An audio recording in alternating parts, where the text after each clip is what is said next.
সন্ধ্যার হালকা আলোয় রিমা পা রাখল দাদুর পুরনো বাড়িতে। বাড়িটা যেন সময়ের সাথে থেমে গেছে। মাটির গন্ধ, ধুলায় ভরা ঘর, কেরোসিন বাতির হলুদ আলো টিমটিম করে চলছে। হঠাৎ তার চোখ গেল টেবিলের ওপর একটা পুরনো খামের যে দিকে। এটা খুঁজে পাবে চিঠিটার গায়ে ধুলা, সে জানবে কাগজটা হলুদ আমার হয়ে গেছে, মৃত্যুর আসল কিন্তু কারণ। অদ্ভুতভাবে মনে হলো যেন কিছুক্ষণ আগেই কেউ রেখে গেছে এটা। রিমার বুক ধকধক করছে। সে হাত বাড়িয়ে খামটা তুলল। ঠান্ডা, যেন বরফের মতো।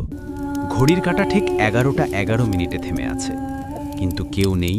তবু টিক টিক শব্দ যেন কানে বাজছে। হঠাৎ জানালার পর্দা নড়ল। বাতাস নেই, তবু পর্দা দুলছে।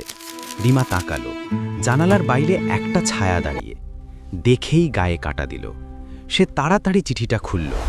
ভেতর থেকে শুকনো একটা গোলাপ নিচে পড়ে গেল, আর চিঠির অক্ষরগুলো যেন আলতো করে জ্বলে উঠল মোমবাতির আলোয়।